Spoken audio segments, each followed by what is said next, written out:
Então, nós vamos respirar bem profundamente, sentir toda a espiritualidade amiga, nos unir a Ruiz, nos unir a Eliamar e a todos os espíritos que estudam junto conosco, que possamos ter uma tarde de muito aprendizado, que possamos abrir os nossos corações e nos unir a todos esses irmãos, com muita luz, amor, esperança e fé.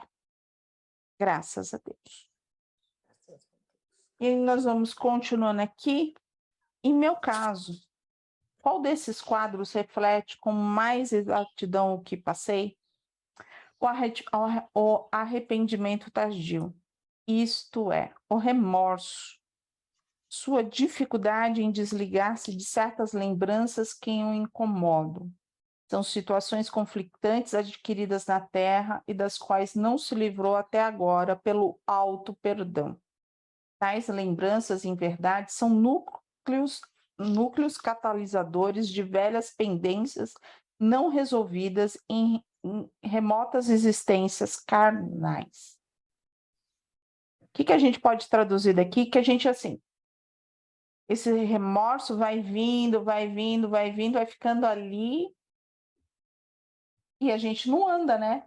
Essa parte emocional, esse psiquismo, aquilo que a gente fala, as nossas emoções, elas não andam. E muitas vezes você fala assim, não aconteceu nada nessa encarnação, eu não sei explicar, mas já vem de outras.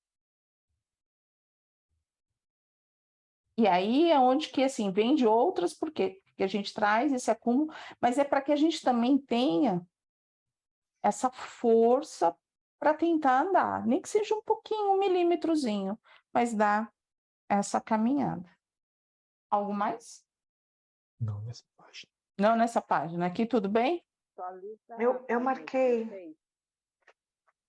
marquei o último parágrafo. Eu também. Remorso, né? Tudo depende de como se trabalha internamente com esses sentimentos e de suas origens nas pregressas experiências corpóreas. Agora que vem. A negação sistemática do impulso de amor ao próximo, tido muitas vezes como romantismo dispensável, quase sempre significa estacionamento da inteligência afetiva e doença para a alma.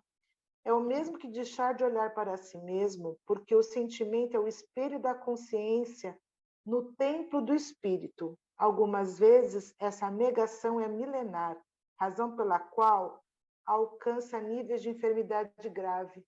Eu gostaria de uma tradução. Então, vamos lá. Tudo depende de como você trabalha internamente com esses sentimentos e de suas origens nas pregressas experiências corporais. Você aceita? Eu não consigo explicar por que eu sinto isso. Nossa, eu sinto, às vezes me dá uma vontade de pegar alguém ali e brigar, pegar na garganta dela, dar uma sacudida. Você fez isso? Aconteceu isso com você agora? Não. Então, por que você sente essa vontade? Então, essa vontade vem do passado. E aí, assim, o que tem essa vontade? O porquê eu sinto essa vontade? O que ela está me afetando? O que ela está pegando ali? Isso é meu. Eu já tenho esse sentimento lá atrás. Mas por que ele está me despertando? O que trouxe para mim? E aí, se eu começo a trabalhar isso, eu estou trazendo a aceitação. Eu trabalho de uma forma um pouco diferente com esse tipo de coisa. Eu não procuro saber o porquê, porque eu não vou saber. Não, né? Vai dar para lembrar. Mas eu sei que tem alguma razão de eu ser assim, de eu estar dessa forma. O que eu penso é, isso no passado deve ter sido importante para mim, senão eu não teria marcado isso em mim. Mas e agora? Isso é importante? Tem a necessidade de eu agir, de pensar, de sentir dessa forma? É dessa forma que eu penso, entende? Entendi. E aí você substitui seu sentimento, tenta buscar um sentimento melhor? Sim, aí eu falo assim, isso daqui isso aqui não é mais bom para mim, então eu vou tentar deixar de lado. Então, mas o sentimento e não a atitude, né? Mas assim, eu tô falando, quando eu dei um exemplo, eu trouxe o sentimento. O que traz dentro de mim? O principal é isso, É, esse então. sentimento. O que eu posso? Porque quando a gente trabalha na negativa, a gente vai continuar na mesma. E aí a gente vai continuar acumulando. E aí é isso que ele fala, significa estacionamento da inteligência afetiva. Eu não tenho essa inteligência, eu não desenvolvi. E essa afetividade é uma inteligência, assim. Eu acho que aqui a gente tem que tomar muito cuidado, né? Porque a primeira coisa que vem na nossa mente é: sou ou não sou assim, né? E eu acho que a gente tem que ter uma visão um pouco mais ampliada. Todo mundo tem um pouco disso. O que a gente precisa falar assim: a quantidade que eu tenho tá bom para aquilo que eu preciso passar agora ou não? Então, por exemplo, ele está falando negação sistemática dos impulsos de amor ao próximo. Sabe, a gente às vezes tem isso, mas a gente trabalha isso dentro da gente? É esse o ponto que a gente precisa ver. E aí, assim, por que eu tenho isso? O que me levou a buscar eu sempre vou falar, assim, o porquê. O que esse sentimento me gera? Porque, às vezes, a pessoa sofreu tantas vezes, que ela criou um bloqueio e ela não quer saber do próximo. Então, mas o que eu quero dizer é o seguinte, assim, pelo menos para esse grupo aqui, pensa no próximo. Sim, aí a gente, nesse exemplo, não vai servir. É isso. O que eu quero dizer é o seguinte: às vezes você nutre esse tipo de sentimento de rejeito, de negação do próximo para uma determinada pessoa, para um determinado grupo de pessoas. E aí, isso pode estar relacionado com intrigas de encarnações anteriores, e eu não vou conseguir saber disso. O Eliamar está falando que, assim, que a gente viu desse ponto, ele não está tirando, mas ele falou assim que é para a gente andar um pouco mais. Ele está falando assim, quando a gente fala de inteligência afetiva e doença da alma, também é aquela pessoa que faz tudo pelo outro. Não deixa de ser uma inteligência afetiva, porque a inteligência afetiva, ele está dizendo, ele fala assim, ter essa inteligência afetiva é saber que o outro precisa andar com as próprias pernas, com as suas próprias, como que ele fala assim, Buscar suas próprias soluções. as suas próprias experiências, e não a gente. E aí, se a gente fica fazendo sempre pelo outro, o que traz para a gente? Então, essa inteligência essa inteligência afetiva, essa doença da alma, a gente sempre coloca muito do lado negativo, que nem eu vi. Olha, eu não sei o que aconteceu, mas ele falou assim, veja de um outro parâmetro, porque você falou que não serve para esse grupo, então foi ele que trouxe. Veja desse parâmetro. Entendi. Você estava falando assim, o que traz para a gente se a gente, de certa forma, a gente só dá para aquela certa pessoa? Eu acho, se a gente traz, de certa forma, para nós, que a gente está fazendo alguma coisa, mas a gente está, de certa forma, fazendo um mal para o outro, se é sempre para aquele outro, a gente está dando sempre para aquele outro, eu acho que a pessoa ficar uma acomodação. Sim. Mas assim, o que a gente tem que fazer de coração, porque senão não adianta fazer, né? Mas se a gente está fazendo de coração e a pessoa se acomoda, quem é que está semeando o mal? Pessoa. Então, se a gente começa a julgar dessa forma, a gente não faz nada para ninguém. A gente não faz caridade para ninguém. Porque sempre, por exemplo, se você está dando dinheiro, significa que você teve as oportunidades para ter esse dinheiro para dar, certo? Aí, de repente, você está dando dinheiro para uma pessoa que não faz as mesmas coisas que você para conseguir chegar no ponto onde que você chegou. O que você faz? Julga e condena. Você que eu quero dizer, né? As pessoas, né? Não estou dizendo especificamente alguém. Julga e condena. E aí todo o bem que está procurando fazer foi para o espaço. Entendi. Né? Mas eu ainda volto a afirmar, assim, não estou discordando desse exemplo, mas eu vejo muito também em relação a todas as coisas que a gente faz dentro do pingo de luz. Dentro do Pingo de Luz, nós vamos auxiliar as pessoas com a nossa doação. Uhum. Mas a gente não vai tirar nada que seja de exemplo dela, de exemplificação dela. Aquilo que ela precisa aprender, ela vai passar. Né?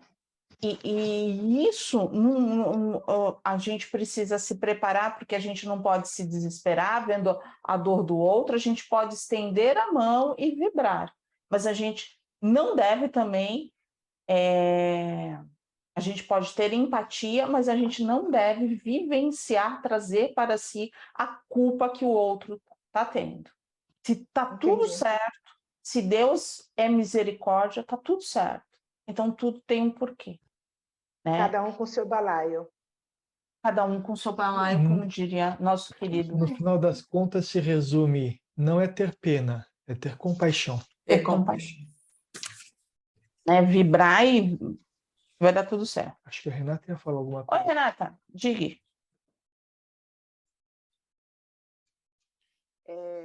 Eu passei uma situação que eu estava refletindo sobre isso. Uma pessoa específica eu comecei a ajudar, a encaminhar para cesta básica e tal, e essa pessoa precisava de emprego. E eu, na ocasião, tinha uma colega minha que tinha uma oportunidade de emprego, né? E eu indiquei a pessoa foi fazer entrevista, só que a pessoa não quis. E aí, qual é o primeiro julgamento? Poxa, mas não está precisando trabalhar? Né? Então, vem aquele... então não adianta ajudar. Isso é tão tênue, né? Mas eu pensei também de uma outra forma. Mas será que ela queria aquela proposta de trabalho? Será que o fato da pessoa estar precisando de ajuda também não lhe dá o direito de escolha? Começou a vir vários desdobramentos disso, né? Porque automaticamente a gente entra no julgamento mesmo, né? Tipo assim, não, então tem que aceitar qualquer coisa. Será que é assim? Será que a pessoa tinha que aceitar aquela proposta que eu consegui para ela?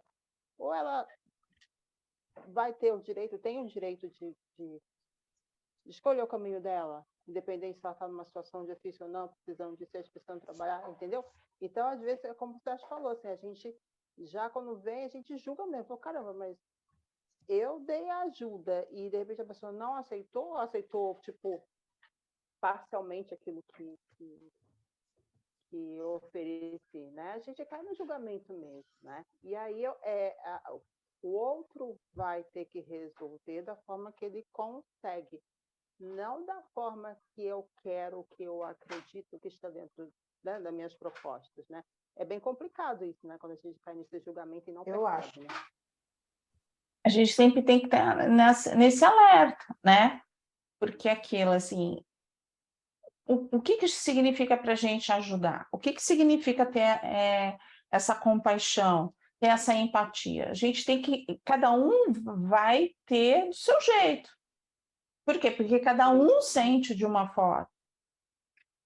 Cada um sente de uma forma. E a forma que um sente não tem nada, porque ele esse é um ser. Né? Então, assim, mas eu julguei. Você julgou porque você julgou com a sua moeda.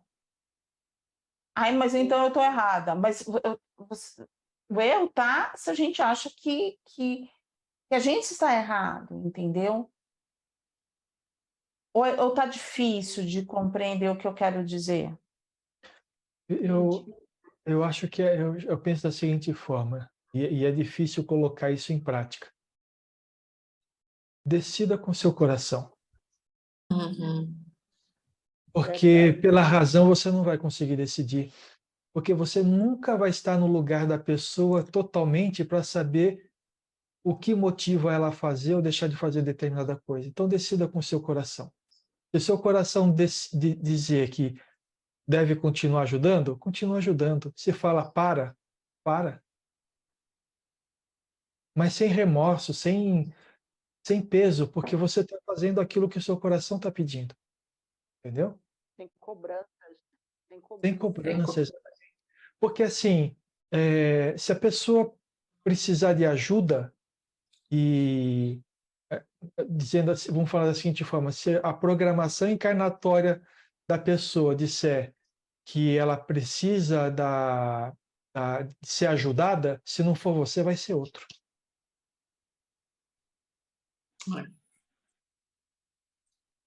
Deu para entender agora, Solange? Então, Sim. algo mais? Eu tenho no meio da página aí, Vai lá. naquele parágrafo começa assim: e meu arrependimento durante a doença no corpo não valeu de nada? Ele teve enorme valor, mas aí começa, né? Mas não foi arrependimento, e sim remorso. Que diferença existe? Remorso é tortura, arrependimento é libertação. A culpa e o desejo de melhora são os termômetros do remorso. O arrependimento completo tem 3 ingredientes: o desejo de melhora, o sentimento de culpa e o esforço de renovação.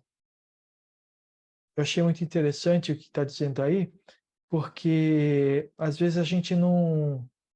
a gente confunde esse tipo de coisa, né? Sentimento. É isso aí. Você vê que é diferente. O remorso é tortura. E é mesmo, né? Fica ali, né? Tá pingando, né? Fica pingando, pingando, pingando, pingando. Agora, o arrependimento é o quê? Eu sei que eu errei, eu vou para quê? Vou tentar me renovar, vou tentar fazer diferente. Eu aceitei, ó, não foi bom o que eu fiz, não foi legal, então eu vou tentar. Agora, se eu fico naquele remorso, o que ele traz? Ele traz essa culpa. A culpa gera mágoa, e aí vai. Então, mas nesse ponto aí que eu não compreendi. O sentimento de culpa que traz aqui no arrependimento, o sentimento de culpa às vezes traz uma tortura. Mas não, ó, o desejo... sentimento de culpa não é para trazer tortura. Não é, mas Mas a tortura... sentimento de culpa não é aquela coisa que fica na pessoa, assim, que a pessoa não consegue se libertar, toda hora lembra do que fez? Não, quando você... Aí é o remorso, né? Você se sente torturado quando você se pune pela culpa que você está sentindo. Então, aqui no arrependimento, ele fala 3 ingredientes. O desejo de melhora. Você já inicia com o desejo de melhora. Então, eu vou melhorar. Aí, o sentimento de culpa, né, para mim reconhecer tudo isso, mas é o esforço pela renovação. É aquela coisa, eu não estou sentada, estou aqui, ai. Não, eu vou lá e vou para o movimento. Eu vou me renovar. O que eu não entendi muito bem aí, e aí eu preciso pensar bastante para ter uma resposta, é colocar o sentimento de culpa junto com o arrependimento. Entendeu? Eu acho que sempre vai ter esse sentimento. Vem a culpa, mas tem aquela culpa que paralisa. É isso que eu entendo. Sabe aquela culpa que você fica assim, eu sou culpado, eu sou culpado, eu sou culpado, e aquela culpa, eu errei, eu tenho assumir a minha culpa para resolver e ir pro ato, para você modificar, entendeu? É isso que eu entendo. O sentimento de culpa, então, na realidade, é o sentimento que vem do julgamento que você faz, se você acertou ou errou em fazer. E aí já vem aquela coisa assim, vou me modificar e vou fazer diferente. Mas eu preciso entender o que eu errei. E aí, eu entendi assim, que o sentimento de culpa não pode paralisar, ele tem que mover a pessoa a mudar. Para ela caminhar, para ela se arrepender, enfim, e tentar melhorar aquela situação. E se livrar disso, né? Se livrar disso, sim. E trazer essência. E não ficar com aquela coisa assim, eu sou culpado, eu sou culpado, eu sou culpado, eu errei. Então, isso é punição. É punição, remorso, é tudo aquilo que não é legal. Olha lá, porque ele fala assim, o que me falta nessas etapas? Falta-lhe agora aprender a se perdoar para que seu remorso na carne seja um caminho de paz para a sua vida interior.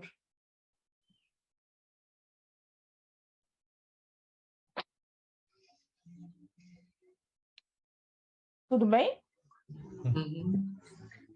Tá. E aí, algo mais? Eu tenho na próxima página. O parágrafo começa assim.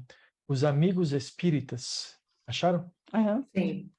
Os amigos espíritas precisam vigiar com muita cautela o fascínio que tem votado às suas folhas de serviço. Basta, às vezes, confundem quantidade de tarefas e realizações com ascensão evolutiva, como se fizessem carreira na espiritualização. Muitos corações de ideal, em todas as atividades doutrinárias, têm passado pela tarefa sem se educarem através delas. E quanto mais expressivas e coletivas são elas, mais aumentam o risco de vaidade e tropeço. É um alerta para todos nós, né? E não adianta fazer somente pelos outros, a gente tem que fazer pela gente também. E acho interessante a continuação. Temos nessa casa de recuperação vastos pavilhões de médiuns, divulgadores, escritores, evangelizadores da juventude, presidentes de centros espíritas, dispensadores da caridade pública. Todos abençoados com as luzes da doutrina espírita. Entretanto, não conquistaram sua luz própria. Né? Então, quando a gente perguntar assim, quem sou eu? A gente tem que parar para pensar. O que a gente vai responder? E quem eu sou?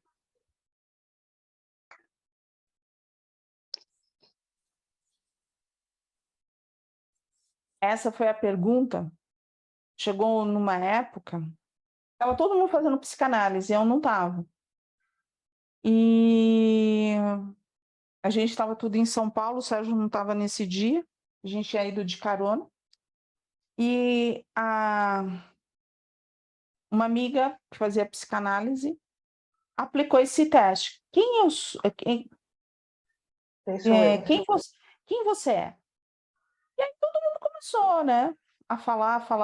Aí quando ela falou, ela me perguntou, eu falei assim, eu sou Valéria, eu sou um espírito muito alegre, mas eu sou também muito bagunceiro, eu não tenho disciplina, eu não tenho isso, eu não tenho aquilo, tal. Aí todo mundo ficou assim, todo mundo tinha filosofado. Ela falou assim, ela foi a única que acertou. Porque a gente tem que falar da gente, o que a gente é realmente, aquilo que a gente se entende. E não daquilo que a gente acha que a gente é, ou então coloca aquela máscara. O que é mostrar para os outros que é, né? É. E é nisso que a gente se perde. A gente não se perde porque a gente está dentro do espiritismo. A gente se perderia no espiritismo, na católica, na evangélica, qualquer lugar. Mas é reconhecer esse ser. Eu sempre falei para vocês, eu não tenho aquela coisa que o Sérgio é todo arrumadinho, tal. Não, eu sou totalmente diferente. Para mim tá tudo certo, porque eu não consigo ser assim. Então, por que eu vou me machucar, me degladiar comigo mesmo para ser uma pessoa que eu não sou? Não é do meu espírito. Enquanto ele arruma, vocês vão receber tudo direitinho, tal. Comigo não vai ser assim. E não é porque eu sou rebelde, mas é porque eu sou dessa maneira. Sabe? Então, às vezes, a gente fala, é isso que eles querem dizer. Quem é você? Realmente. E aceitar, não é dar desculpa, eu não sento e fico assim, eu sou assim, linda e maravilhosa. Porque na hora que eu tive que mexer para fazer algumas coisas, eu fui lá e fiz. E se não for necessário, vou continuar como eu sou, como eu gosto de ser. Mas é se ver realmente e se abraçar e se aceitar. Por que o veludo faz tanto... A Mônica que fala, né? Por que o veludo faz tanto sucesso com a gente? É só ver a quantidade. Vai lá ver as visualizações do veludo e ver as visualizações de todos os outros mentores. Porque todo mundo tem muito do veludo. Todo mundo tem meio torto.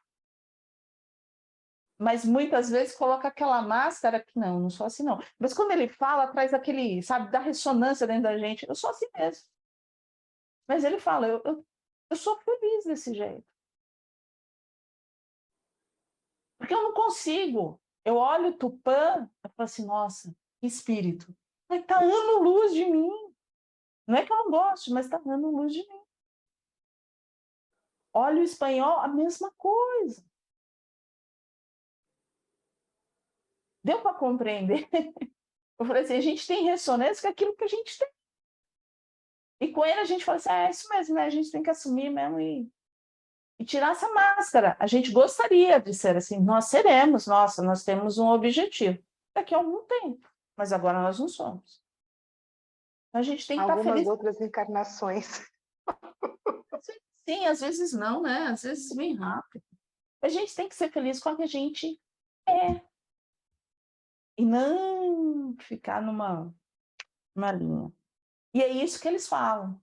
Os espíritas, por que eles se batem muito? Porque a gente trabalha muito a filosofia, porque a gente estuda demais. Então, assim, vai conversar. Sabemos o evangelho, porque sabemos, mas o principal é trazer essa essência dele para nós, no nosso dia a dia. Acho que já deu, né? Terminar Então tá, então termine. terminar o capítulo, eu não tenho mais nada anotado, mas vamos ver se alguém tem. Alguém tem mais Eu alguma não coisa tenho. anotada? Não. Gente, com Marcondes a gente aprendeu bastante, né? A gente pode levar de Marcondes para nós. Muita reflexão no nosso dia a dia. E nós vamos aprender demais com Selena a partir de terça-feira.